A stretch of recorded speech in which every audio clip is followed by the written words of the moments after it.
Hey guys, it's Tori, and today I am finally starting my vlog for Royal Assassin by Robin Hobb. This is the second book in the Farseer trilogy by Robin Hobb, and I loved Assassin's Apprentice when I read it about a month ago now. I guess it's been more like 3 weeks, but anyway, since I finished it, I have not been able to stop thinking about it. I've been trying to work my way through my physical TBR, so I had to take a little pause between books, even though I desperately wanted to pick this up almost immediately. But I can finally get into this. I just finished Wessex Tales by Thomas Hardy. This is one of his short story collections, and I actually really liked it, especially for a short story collection. There wasn't a story that I was disappointed in. I liked all of them. There were maybe a couple that I would give 3 stars where I'd give others 4, and maybe there was like one that would have been almost a 5 stars. I don't think any of them would have been right at 5 stars, but there were a couple I did really enjoy, so I ended up giving it 4 stars overall. It was a very enjoyable short story collection, very Hardy-esque, but still with some stories. A lot of the stories ended kind of sad. A few of them were comedies and just had kind of interesting dynamics involved, so yeah, I really enjoyed it. But this vlog will primarily be about Royal Assassin. I will probably discuss some other books that I might end up picking up, particularly audiobooks that I'm listening to, just because I don't intend to do another vlog during this, so just to give a few of my thoughts on those other things I'm listening to and stuff. But this vlog will mostly be about Royal Assassin. I'm very excited to get into this, to get with Foots again. I really, like I said, loved Assassin's Apprentice. So it is the 20th of February, and I don't know if I'm going to start it right away. I did spend several hours working my way through Wessex Tales so I could finish it, so I'm a little bit almost on the burnt out side. So I may watch a film or just kind of chat with my family or do something like that before I get into Royal Assassin, but that will be happening. I was given a 4-day weekend from my job with President's Day, so I had Saturday off. Sunday we always have off because we're closed, and then with President's Day I'm off today, Monday, and then tomorrow, Tuesday, so I will probably get a good amount read hopefully tomorrow, but we'll see how it goes. Like I said, I just read a lot from Wessex Tales, so my brain's a little trying to get caught up with things, but I would love to just get into this. I would love it actually if I could finish it by the end of this month. I don't know if that's going to be possible, but 8 days, I think it would be. I think I could potentially do it. It's just over 600 pages, so it is a chunky one for sure. 648, so almost 650 pages. But I feel like within 8 days, with how excited I am to read this and how much I want to, I think I'm going to be able to read it pretty quickly. I guess so long as that feeling continues and I don't end up getting to a point where I'm bored in this or anything, but I really don't think I will. I don't know. I could, I guess, but once I hit like 100 pages in Assassin's Apprentice, I was all in the whole rest of the time, so I feel like in this it will be similar, although I think it will be more like I'm just gonna love it all the way through because I'm already into the story. So anyway, I've rambled on enough. That's what this vlog is, and I will check in with you whenever I do. Okay, I just reached the 123rd page of this book. That was a weird way to say that. I've read 123 pages, and I wanted to share some of my initial thoughts. So definitely a comfort to be back in this world again, a comfort to be back with Fitz again. I absolutely love his character. Another character I love that I didn't really mention in my previous video is Verity. I really like him as a character, and it's starting to stress me out because I remember at the beginning of Assassin's Apprentice, adult Fitz, who's writing his story, mentions getting frustrated at the idea of the royal men being named, or royal individuals, I guess it's the women too, being named qualities that they're supposed to have. And he talks about how he gets angry at that idea, I'm assuming because he knows of people who did not live up to those qualities. Obviously, he finds an enemy in Regal, and so I can see that being potentially where that anger stems from, but with Verity's name being Verity, I am really worried that Verity's going to betray him in some way, and I don't want that to happen. Maybe it won't. I'm afraid Verity's either going to betray Fitz or he's going to die, and I don't want either of those things to happen. There's a lot of books in this series having to do with these characters, and who knows what's going to end up occurring, but I really need Verity to live and stuff. And those of you watching who have read the series probably have thoughts in your head going on, knowing what's going to happen, and I just don't.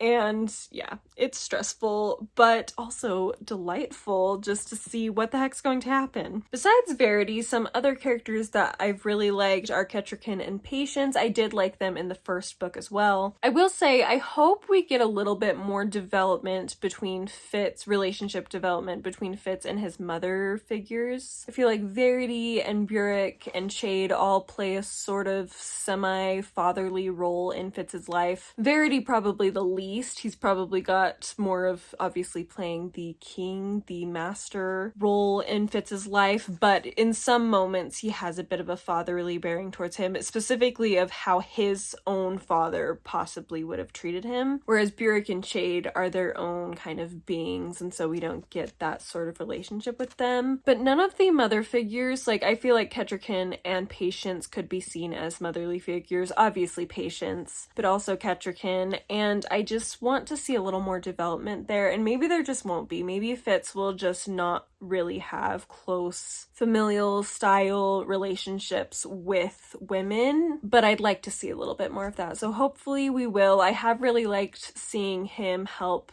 train, tutor, mentor Kettricken in her new role. I'm a little concerned. I've gotten to a point where Kettricken is associating with someone that we don't want her to associate with, and so I'm curious to see how that goes. Continuing on the strain of his relationships with women, I really am curious to see where his romantic relationship goes with Molly. I will say that is a relationship that I like for Fitz, but I don't necessarily feel like I'm that attached to Molly yet. Which makes sense because she's not really involved in very much of the action in the story, and that's exactly what makes Fitz like her, is because she, well, for herself, but also just the representation of her being outside of the chaos of his normal life. And so as a reader, while I don't necessarily feel that affection for her because I haven't seen her enough to really feel that affection, I feel that affection for Fitz, and I feel like I trust him to be able to recognize good people. And so I trust Molly is a good person, she's worthwhile, and I want Fitz to have some level of happiness and independence in his life, but I also totally understand what's being discussed in this book of his position and what that means for her if they were to get married, the dangers it would put her in, and also just understanding his role in the court and how that would make marriage, a marital relationship, a family relationship like that, very difficult to maintain in a healthy way. And so that's an interesting addition to the story. I will say there's been a few points in this first 123 pages where it has focused on that, a couple chapters in a row where it was really focused on that, and those were slower, more slogging chapters for me. I wasn't as interested in that, but I still have some level of interest in it, and I'm curious to see what happens with it.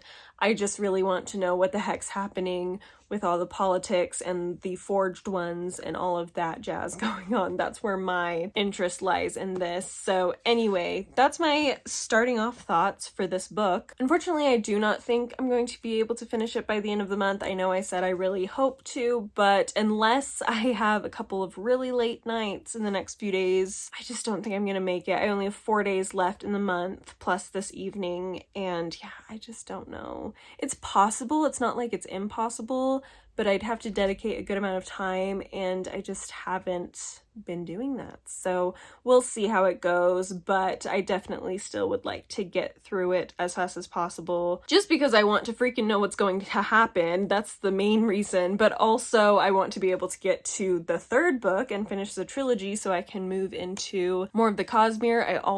I've mentioned a lot in these vlogs, I want to get through a good chunk of my physical TBR this year. I know I say that a lot and I probably sound stressed when I talk about it, but like I'm really looking forward to seeing how much I can do. Like I'm enjoying the process. If it reaches a point where it's overwhelming me or making reading not fun, then I'm gonna chill out. Like I am not the type to let goals and things completely control me, but I do enjoy making goals and setting challenges for myself and pursuing those things just on my own. Like I enjoy that sense of challenge, but I do know when I need to pull back or quit something if it's becoming too much. So I did want to side tangent. I wanted to mention that I know I'm talking a lot about it and I may sound stressed about it, but it's only because I really want to do it and not because I'm feeling overwhelmed by it.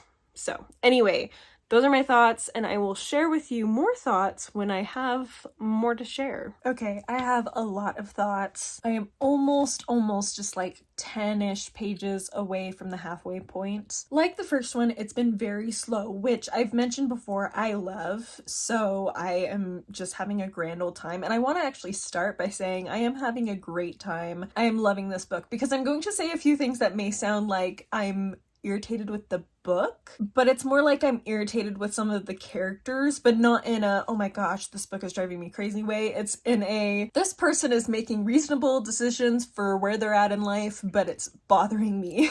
So let's see if I can bring this all together into a comprehensible bunch of sentences, because I am kind of all over the place and I really didn't prepare all that well for this clip, to be totally honest. Not that I usually do, but particularly this because I do have so many thoughts. So anyway, first of all, let's talk about Fitz. Fitz is driving me crazy, and it's in a way where he's just a teenager and he's very egocentric, which is so realistic to a teenage boy, teenagers in general. So it makes sense. Like, he's being very focused on himself and his romantic desires. He has this tendency to talk about how alone he is, and he is in a lot of ways because he can't really share all of himself with anybody. The only one he can isn't really in a position to, I'm trying to keep this spoiler free. The only one he can is not in a position to actually understand him very well because of who they are, what they are. But he always talks about how he's so alone, and like everybody who cares about him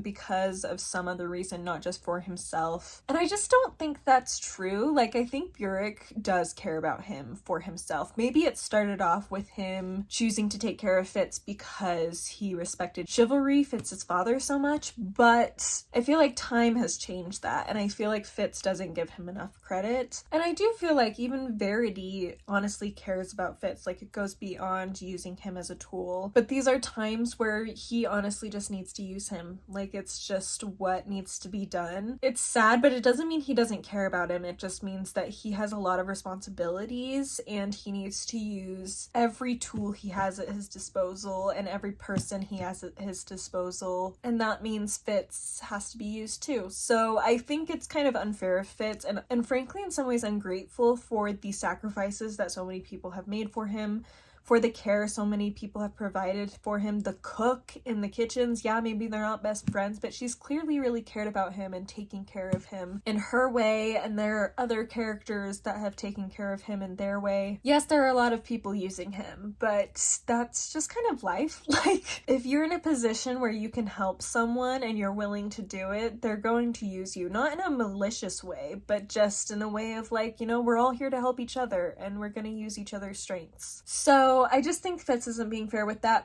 but I think, like I said, he's a teenage boy. It makes sense that he would feel this way, and it's true, there isn't really anybody he can really fully be himself with. There's always something he's hiding with everybody, and so I can get that part. I understand, like, he would be lonely. I just don't think he appreciates the people in his life very much, because there's a lot of them who care about him, in my opinion, for himself, not for all of these reasons he seems to come up with. He's also driving me crazy with his egocentrism, with his romantic relationship with Molly. I just personally think he's being very selfish in that area. I think he should have just left her alone. I understand she's kind of apart from everything else that he's having to deal with, and even though he has to keep secrets from her, it's not on the same level as everybody else. There's no fear behind it. It's just because he doesn't want her to be burdened with the knowledge that he has.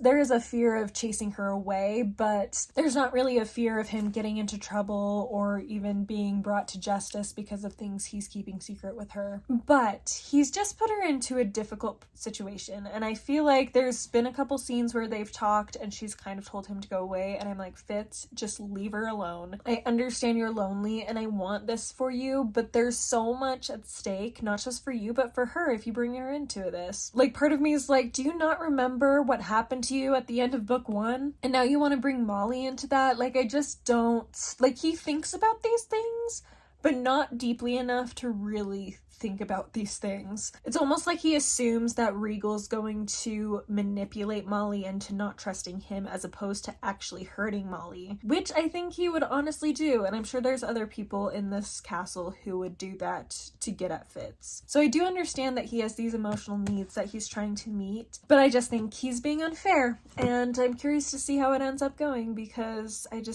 don't think he's being fair with her. Another relationship I wanted to comment on is Shrewd's relationship with Fitz. It's taken a bit of a turn because Shrewd has gotten older in this book and he's really getting sick a lot, and definitely there are people in the castle who are taking advantage of that. And the amount of care that Fitz puts into trying to take care of the king during these few chapters kind of surprised me. Like, it was very personal for him until I realized that Shrewd's his grandpa. Like, it's like a young boy taking care of his grandfather who's ill. Of course, Shrewd isn't like a cozy up grandfather kind of figure, and he's probably more distant than most grandfathers would be, but there is still that relationship there. And so I feel like Fitz, yes, it's for his king, but a part of it I think is also for his grandfather. And even though they really haven't had that direct relationship as far as interactions go, it's still there. And I think Fitz, because he is so lonely a lot of the time, he just really grasps on to a lot of those relationships, especially blood relationships that he feels comfortable with. He does that with Shrewd, he does that with Verity, and even though Patience isn't blood related to him, he still has that particular care for her, and I think it's because of that connection with his father. And just herself, she's kind of crazy in some ways, but she's very caring and loving towards him, and he clearly really appreciates it, which I think in my last clip I mentioned that I wanted to see more mother figure kind of connections for Fitz, and I definitely feel like this book has explored his relationship with Patience a little bit more in a way I've really liked. The other two characters I wanted to comment on in different ways are Verity, because again, he's my favorite. Like, talk about a fictional crush. My fictional crush from the series is Verity, and the Fool is the other one, because we found out a little bit more about the Fool in these past few chapters, and it's very interesting. My mind's been churning on it for a couple days. Let's start with Verity, because I don't have a lot of thoughts on him, but my thoughts do kind of transition into my thoughts on the Fool. So, Verity, still love him. I feel really bad for him, and I'm kind of disappointed in him, though, in regards to his treatment of his wife. I just feel like he needs to try harder, and maybe part of it is fear. But Fitz and he discuss mildly how Fitz is able to be with physically the woman he loves, and how Verity's never going to be able to experience that. But I just feel like he's not even giving Kettrick a chance. Like, yes, maybe she's not the person on the surface that you would immediately want to be with, but you're with her, and I feel like if he just got to know her and began to use her strengths to be a partner with him in taking care of the kingdom, that great things would happen, first of all for the kingdom, but also for them. Like, I feel like they'd really come to develop a strong, committed relationship, and that romantic feelings would come on his side if he just gives her a chance. But he's really not, and I think part of it is probably the culture of this kingdom, especially in recent years. You get the feeling that the wives have just kind of been there to be like a support for the man, but like they don't actually do anything. And right now Verity needs someone who will do something, which Kettrick is someone who will do something. He's just grown up in this culture where that doesn't really happen, and so he doesn't know how to utilize her strengths, and so she forces her way in, which causes this contention between them. But I think if Verity just took a step back and really tried to get to know her, he'd be able to work with her as opposed to having her shock him with these things that she does for the kingdom and for their people. But connection with the Fool, I am really concerned about Verity's fate in this series. I mentioned it in my last clip. I just feel like he's in such a position where something horrible is going to happen with him. Like, I just feel it. I could be wrong. Like, maybe he'll come out on top, he'll be the king for sure, and a lot of the trilogies within this big series that focus particularly on Fitz and the Fool will include Verity as well. But I just feel like I said, he's in such a position to die or betray Fitz in some way that's awful and then die, and I'm not ready for it. I really hope if that does happen, it's either at the end of this series, so the end of book 3, or it's into a later series from the Farseer, the Realm of the Elderlings, because I don't think I could handle it. I'm not ready for what's gonna happen with him. And like I said, connection with the Fool, there's this weird conversation that Fitz has with him where the Fool is being very direct. But because we and Fitz are missing a lot of information about the world the Fool comes from, even though he's being direct, we can't understand really what he's saying because we don't understand the culture and these different things that they do and use because we've never seen it, we've never interacted with it. And so it even discusses in that chapter that the Fool is being very direct, and Fitz recognizes that he's never been more direct, but he just still doesn't understand. And like I said, we as the readers don't really either, but you get hints that wherever the Fool comes from is a place where time is relative, I guess you could say. Like, time is constantly in motion and they have some level of influence over it, interaction with it that maybe other people wouldn't have. There's a sense that perhaps they can time travel, maybe, because he's talking about going to this specific moment in time and playing with the strings, basically. And it seems like the strings right now lead to the fall of the Farseer family and basically the slow destruction of the world, with the forged ones that the Red Ship Raiders are creating, that these forged ones kind of seep and infest their way through the rest of the world, and I'm assuming a lot of bad things happen. Which means, if that's the case, it means that perhaps Verity is going to have something awful happen to him, because the Fool clearly prefers Shrewd over Verity, and if he has some level of knowledge of the future, maybe he prefers Shrewd because he sees Shrewd as someone who made a better effort than Verity in some ways, or perhaps was more successful within his lifespan than Verity was, or maybe just the Fool grew attached to Shrewd, and so he just feels more connection with him, whereas Verity he's not as close with, and maybe he just doesn't agree with some of Verity's choices, or maybe he knows some of the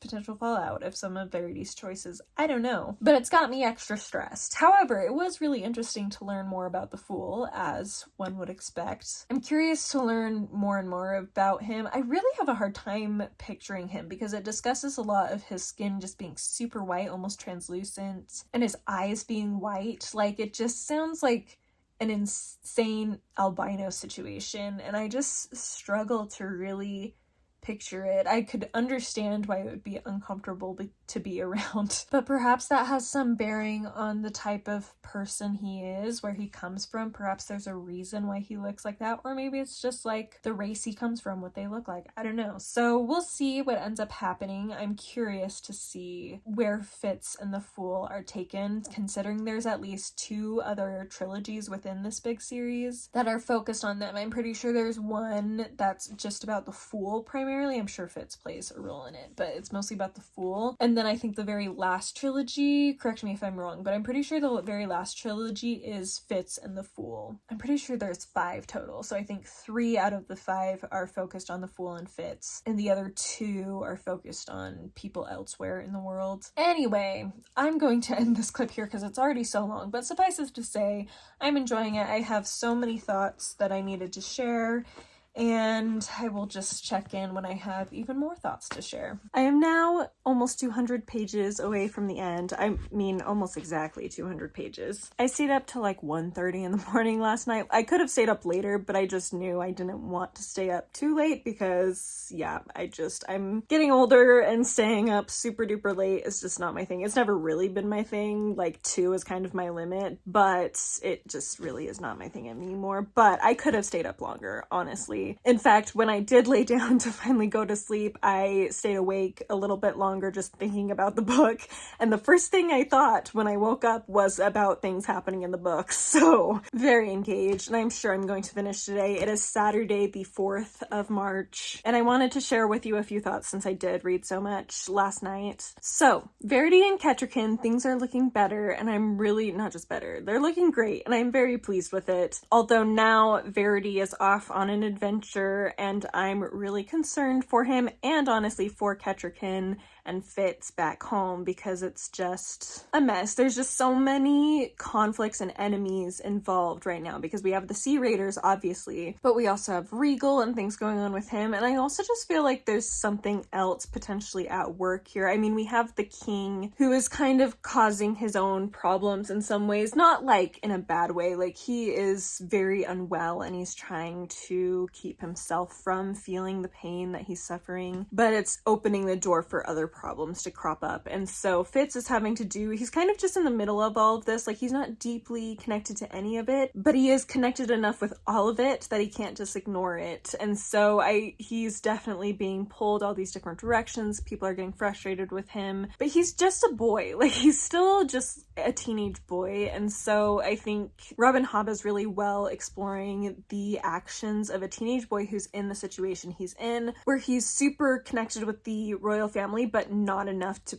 really be a part of it. And yet so much is still relying on him. He's a tool for so many people, and a really important tool. I did get kind of irritated with Molly in some recent scenes. Like, I understand where she's coming from on some level, but I also just feel like she's smart enough to figure out that there's a lot more going on in this castle than what she knows about. And even if she doesn't know, she should probably realize that Fitz is in a lot of danger, that it's not as simple as she's trying to make it. And maybe I'm just giving her too much credit, but it just feels like she has some level of understanding, she pays attention. And so I'm really surprised, honestly, that she's said some of the things she said about running away, because I'm like, obviously, like, even you can't do that. And so I just feel like the way I think of her as a character has just gone in waves. Like, there's been times where I just, like, to begin with, honestly, I don't want to say I didn't care, because I did care about her and I appreciated what she represented for Fitz, but like, she didn't really stand out to me as a character. She was just a place, a person that Fitz can go to that's outside of all the drama, but now she's involved. And so at first I was like, Fitz, just leave her alone. Like, I didn't really necessarily super love her as a character, but I still had enough respect for her that I was like, Fitz, just leave her alone. But I was also really impressed with her that she was so aware of, like, you know, Fitz, we can't be together. I can't do this because it's just not going to work. Like, society won't let it work. But then she gives in, and I'm kind of like, oh, I still don't love it, but she still shows these moments of, like, she wants it so bad, she wants him so bad, but she also is still partially aware of the complications. And there's this really great line, actually, I'm going to read, where it's talking about how she's kind of accepted that they can't get married, or she's trying to learn to accept it. And Fitz talks about, like, how his interactions with her have been, and he says, "What I sensed from her was not despair, but containment, a fierce resolve that we would not lose what we had now to what we could not have tomorrow," which I thought was beautiful, and it just shows her strength, or it showed her strength. But then she has these moments where she just comes across as being so, I don't want to say dumb, but just unobservant. Like, I understand that it's frustrating what she's dealing with, where she loves this man, she wants to be with him, she grew up with him as a child, and he was just kind of this boy on the streets with her, and now she's just being thrust into this world that he's been living in and keeping a secret from her. And she knows he's not telling her everything, but she still really loves him and wants to be with him, but she feels like things are so out of her control. So I get that she would be frustrated, but I just think she's being really unfair to Fitz, because I think every time she gets into these modes where she's like, I'm not sure what's gonna happen, she, like, blames Fitz, like, she treats Fitz like he's the enemy. And if it was just a couple times where she just got mad at him for maybe him not being realistic, I would still appreciate her and understand her, because I feel like she has every right to be frustrated with him for not being realistic, because he's not. Like, it's frustrating to me that he's even leading her on still. Like, I'm like, I understand you want this, but there's just more important things. Anyway, but instead she goes after him like, you're too weak, you're a coward. She's like, we should just run away. You don't need to do any of this. When she knows she doesn't have all the facts, and she knows, from what little she does know, you would think that she would realize that there's danger involved. And I don't know, maybe she just doesn't. It's not like Fitz has told her that Regal literally has poisoned him and, like, curb stomped him. But I just think anybody can see that Regal's a manipulative awful, disgusting, selfish, vain person. And so I feel like a girl like her would be observant enough to see that, especially when she grew up with a father who was constantly switching in moods. And so she had to be prepared for anything that could happen with him. And so she's kind of been trained to be observant of people and potential dangers. And so it just really surprises me. I know she's probably not in the same room with Regal all that often, but come on, he literally has come to talk to you. And I just feel like you can see from what he's saying and what Fitz is saying that there's manipulation going on there. And even if Regal's right on some level, I just feel like she's very unsympathetic towards what Fitz is dealing with. That's not to say I completely dislike her. She's not in favor with me right now. I just feel like she is making things harder on Fitz rather than really helping him. And honestly, I think what would help him is if she did just leave. Like, if she just took the opportunity to have her chandlery, is that how you pronounce it? I don't know, her candle making shop, and just left, because she's clearly in danger for herself because of her relationship with Fitz, and she's just making things harder for Fitz. And I know Fitz would have a hard time for a while, but he'd get over it. Like, eventually, he's a teenager. Eventually, he will move past it. I want him to be with Molly for his sake. But I also am the type that I like characters. I root for characters and like to see characters who recognize their responsibilities, and even if they don't want to deal with them, they do. And so I feel like Fitz does that a lot, and so I do have an affection for him.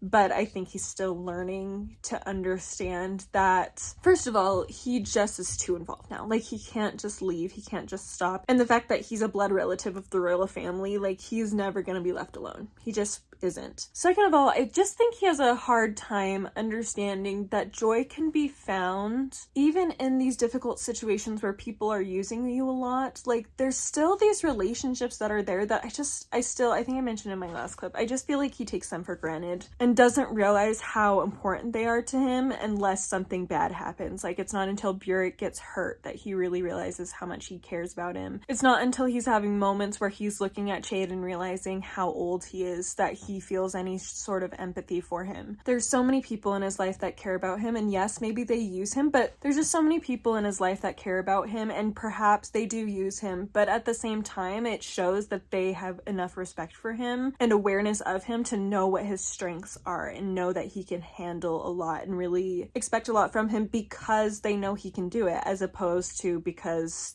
they just want to look good themselves, for example, or just need whatever. Like, he's acting like because they're using him as a tool, it means that they only sort of care about him. They don't really care about him personally, but that's just not the way life works. Like, people rely on you when they trust you and love you enough to believe you can handle it and are willing to be patient with you when you're trying to figure out, which a lot of these people are. Yes, they get impatient with him, but honestly, they put up with a lot from him and still are working with him. So I think Fitz takes things for granted.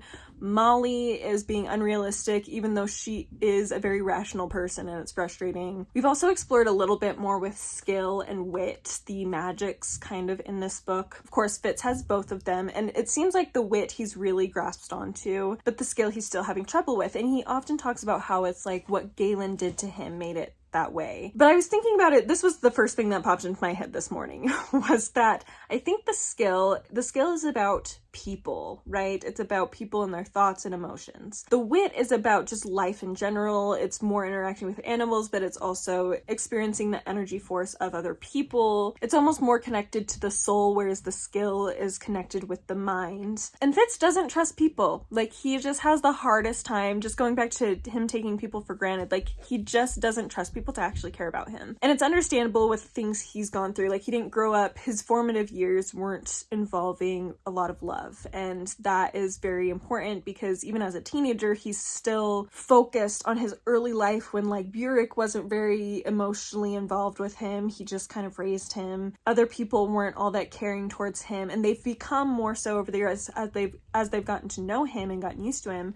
but he just can't break those formative moments early on. So he doesn't trust people. So I feel like he's blaming Galen, but even before Galen did what he did, Fitz was really good at blocking Galen from getting in his mind, but he was never good at reaching out and letting Galen in, obviously, and I understand why, but the point is, he just doesn't trust people. Even Verity, he has his hesitations with, and so I think the skill, part of what's making it hard for him, is not necessarily all what Galen did, although I do think that played a role. I think part of it is he's just not, like with the wit, he is free floating. He has let animals in. He's tried not to, but he's always wanted to, which is different from the skill where he's wanted to, but he just can't do it. Like, he just is not open to people, and so he can't let them in or go and influence them in return. So I think a key point, and I could be wrong, but I have a prediction that a key point will be that he needs to allow people with the skill who are using the skill on him to know about his wit. Like, he needs the people on both sides, because Night Eyes, the wolf, knows that he can also skill, even though he doesn't understand it. He knows that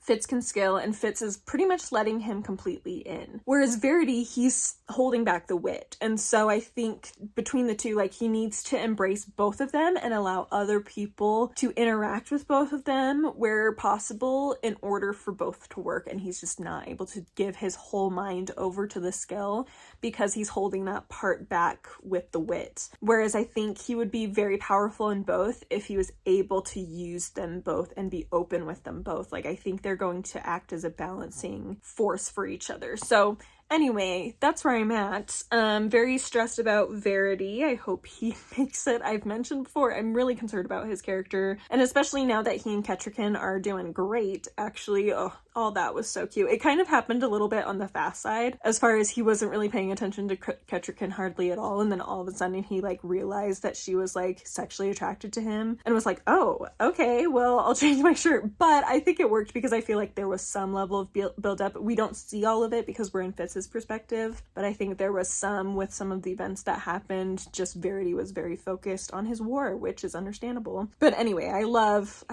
them. They're so cute. And now that they're together and happy, I'm just really worried that bad things are gonna happen because of it. So anyway, this clip is going forever.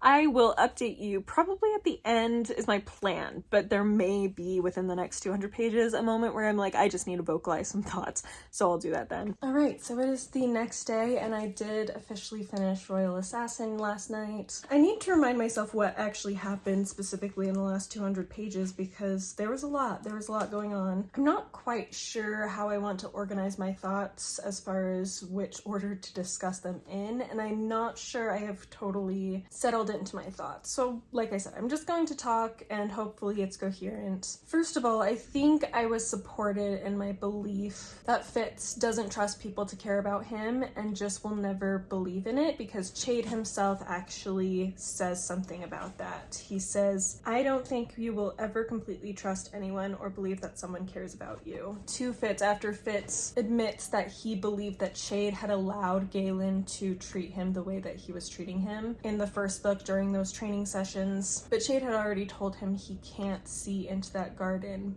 And so Chade is like, of course I wouldn't have let him do that to you. So I did appreciate some validation there. There was also a validation a little bit. It's not been directly addressed necessarily, but we have Fitz start to gain a little more control over his ability to skill. And I think it's coming with a little bit more trust in other people. Like, it starts coming after he has this conversation with Chade and after Burix kind of opened up with him a little bit and been a little bit more vulnerable with him. Not a lot, but a little bit. So I really appreciated seeing that. Another thing I really liked as far as Fitz learning to trust people more is I noticed that every time throughout this book that Fitz was feeling overwhelmed with life and just needed to just talk to someone, he couldn't be alone, but there were a lot of people he didn't want to deal with, and he kept going to Patience's room. And in some ways you could argue maybe it's because he just wanted the chance of saying Molly, but even when he knew Molly wasn't there, he still went to Patience and Lacey and talked to them. Even though he never was able to really share everything with them, there was this sense of her really being a mother figure for him, and that he feels comfortable there, and when he just needs to relax and just feel like a person again, he goes to this mother figure in his life, which just really made me emotional at one point when I started to realize that. In fact, I didn't really make a lot of notes in this book, but the moment I realized that, that was the one thing I wrote. Besides, like, I've highlighted a bunch, but I haven't really annotated. But that was one thing I had to annotate because it really made an emotional impact on me, for sure. I must say, these books so far, it hits a point towards the end where I just get so stressed. And I'm kind of hoping the third one doesn't follow the same plot direction, as far as we're kind of just watching Fitz live his life, and then things are happening, chaos is happening, and at the end he ends up being caught by someone. So far it's been Regal, and then is beat up and poisoned and all that jazz, and I hope that the third one won't do that. I don't think it will, though, because of the nature of how this ended. Which brings me to my next thought. I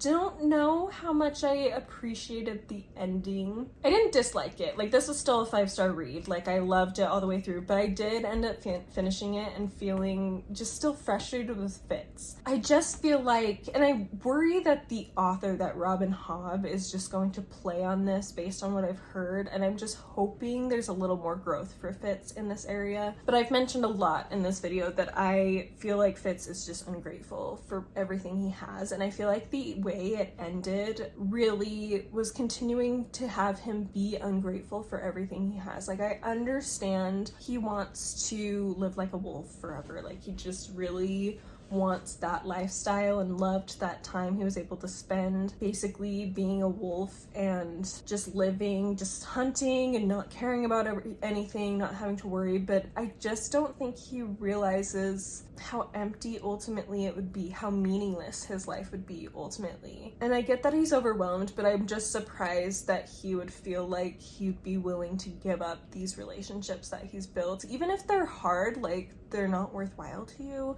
And so I just feel like Robin Hobb might just keep making Fitz have a hard time. Like, he's constantly sad, constantly being chastised by other people, constantly feeling alone.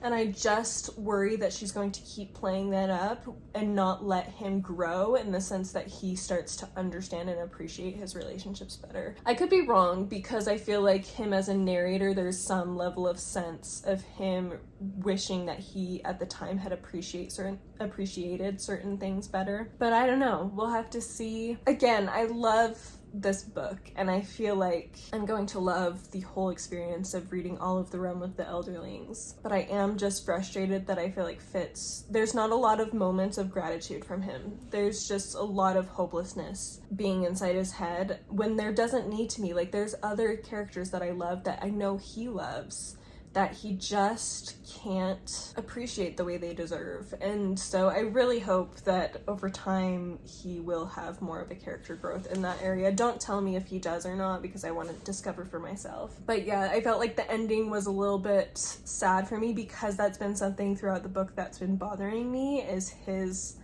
lack of appreciation for the people he does have. And I feel like it just ended on that same note. It ended on this note of, I don't want to have to deal with these responsibilities. I don't want to have to take care of these people, especially because the last line is, wolves have no kings. And I feel like, I don't know.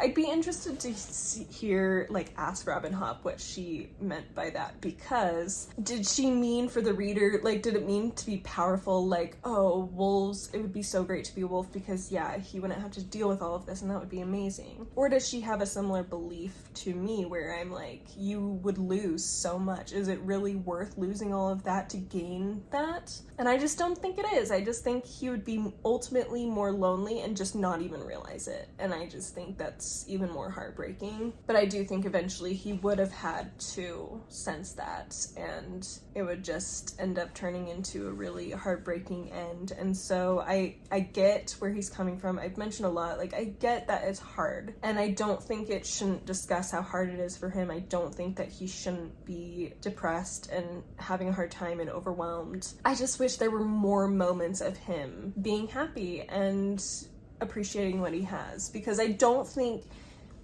he's completely in a situation where he has the right to be sad all the time, if that makes sense. And as I'm saying this, I'm like, maybe there is a commentary on depression. Like, it's not like he can just stop being sad, which is a good thing to bring up. But I also just think stories about depression and exploring depression are much more effective to me when there is some sort of hope in the end. It doesn't have to be unrealistic. It doesn't have to be like, oh, all of a sudden everything's perfect and I'm so happy all the time. Like, no, he can still be kind of a melancholic person, but having him have more moments where he's appreciating what he has and more moments of feeling that love and joy that comes from having these relationships, I feel like that will be more satisfying to me in the end. So I hope there's a little bit more of that in the third book in the trilogy, the final book in this trilogy, and then in further trilogies when we meet up with Fitz again. So yes, I'm very excited to read the third one. I have a few books I need to read before I do that, at least 3 that I need to complete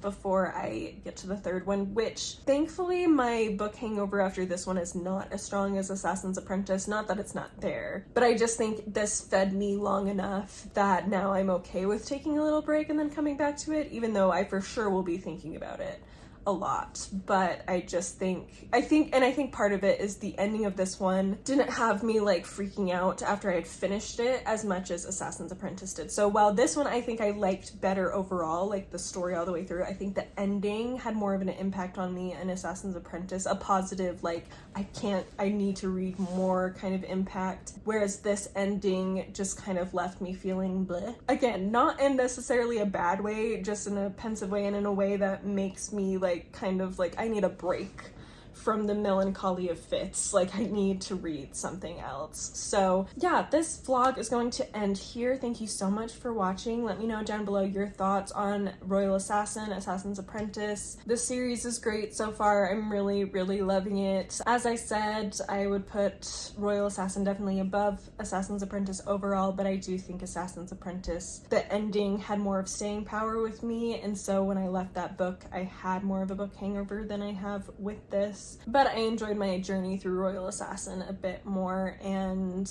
I'm excited to see what happens in the third one. I hope Verity doesn't actually die. I hope certain people don't end up dying. I hope that things work out in a strong way. I'm curious to see what loose ends there will be at the end of the third book, since this is like a series of series. There has to be some layers of the story that are not fully explained or explored, and questions that will still need to be answered. So I'm curious to see where we end up at the end of this. I also know that as soon as I get probably like halfway through what's the last one? Assassin's Quest, I will probably end up purchasing at least the first book in the live ship traders, because I just will need it. I will need it for sure, because I just will need it on my shelves. I will be reading Mistborn, the original Mistborn trilogy, after I finish this, so I'm going to take a little break, but I will want to have that on my shelves so I can immediately start it when I'm in a position to. So again, thank you so much for watching, and I will see you next time. Bye!